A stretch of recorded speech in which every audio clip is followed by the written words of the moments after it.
Hello, I'm Ken Warrington, professor of medicine at the Mayo Clinic, and today I'd like to talk about red flags in the diagnosis of polymyalgia rheumatica, or PMR.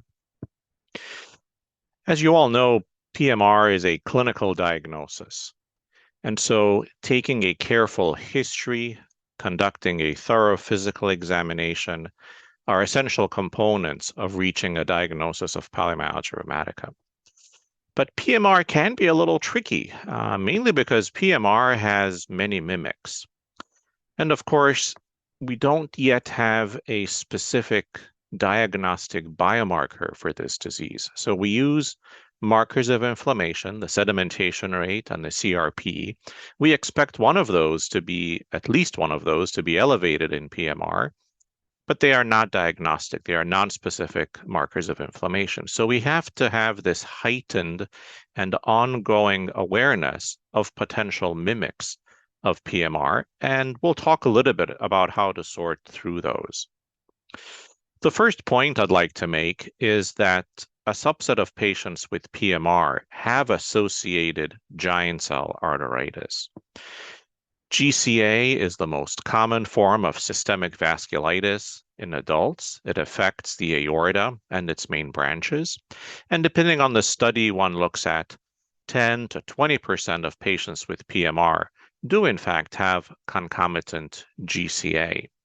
So it really is essential for clinicians to pick up these individuals who have an associated diagnosis of GCA because of the potential consequences of that disease, including vision loss, cerebrovascular disease, stroke, and late complications of aortic aneurysm and possible dissection. So whenever we're seeing a patient with PMR, the first issue is we need to think about the symptoms of GCA. We need to ask the patient about those symptoms, and we want to educate the patient to alert us, to contact us should they develop persistent headache, jaw claudication, scalp tenderness, sudden vision change, and so forth. Maybe somewhat more subtle is the subset of patients who have large vessel GCA.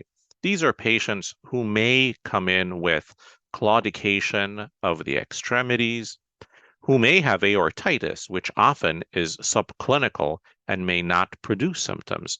So again, we have to have a heightened suspicion for these complications and evaluate patients further.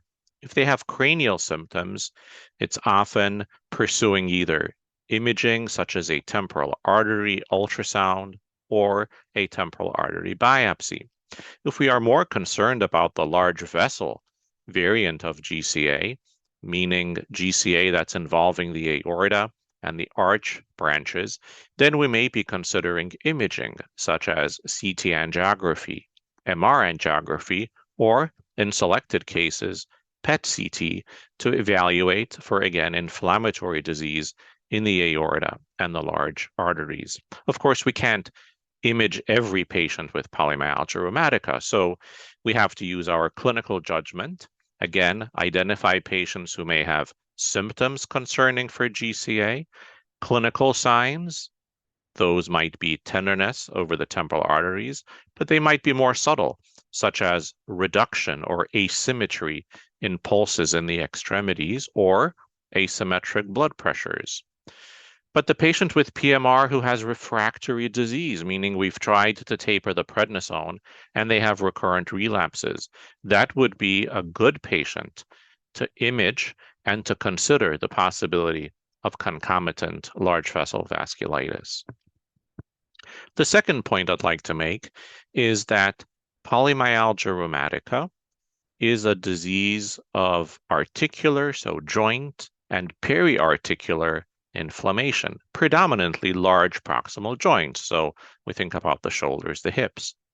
If patients have more distal joint inflammation, so for example, involving the hands, the feet, the wrists, we have to have a heightened suspicion that that patient may have rheumatoid arthritis. These patients we would evaluate with serologic studies like rheumatoid factor and CCP. We also may want to obtain radiographs of the hands and feet to look for any damage, erosions, for example, that might clue us into the diagnosis of RA, especially because these are often elderly patients, and we know that elderly people with rheumatoid arthritis may have seronegative disease, so we may not be picking that up on our serologies.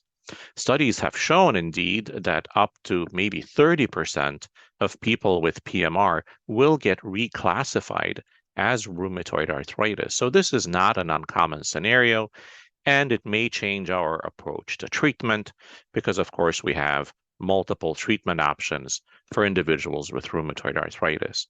But in the arthritis category, we also need to consider other mimics, such as spondyloarthropathies. Again, these patients, we would expect them to have more prominent sacroiliac joint symptoms, and we may consider in targeted individuals obtaining imaging of the sacroiliac joints. But other clues might be the presence of enthesitis, dactylitis, uveitis, and other associated conditions that may clue us in to a spondyloarthropathy. Next category within the arthritis group is crystalline arthropathy. And one of the conditions we encounter in clinical practice not too infrequently is CPPD, or calcium pyrophosphate arthropathy, which can present with generalized articular inflammation, joint inflammation that could look like rheumatoid or could look like PMR, especially those individuals who have Crown-Dens syndrome. This is where there is soft tissue calcification around the second cervical vertebra, and patients will come in with neck pain, stiffness, sometimes low-grade fever, and high inflammation markers that can mimic PMR. And then the third point I'd like to make is that, again, PMR has other mimics. Although we use the term polymyalgia rheumatica, PMR is really not a disease of muscle. It's, again, articular and periarticular inflammation. So if there are concerns for muscle pathology, if the patient has significant upper lower extremity proximal weakness, if we see elevation of muscle enzymes such as the CPK, the aldolase, we have to consider the possibility of an inflammatory myopathy. This could be an autoimmune myopathy such as polymyositis or dermatomyositis. Less commonly, statin-induced myopathy could also mimic PMR. Finally, last point is non-rheumatologic conditions can also mimic PMR. Again, as good internists, we have to take a comprehensive history, conduct a general exam, and think about other things that might mimic PMR, such as hypothyroidism, Parkinsonism, where patients present with significant stiffness and perhaps a tremor, and other serious, although less common conditions, such as a systemic infection like endocarditis or disc space infection, and again, less often malignancy. Of course, we can't screen every patient with PMR for these diseases, but we do have to keep them in mind as we're taking a history, as we're taking an exam for any clues that might suggest some of these mimics.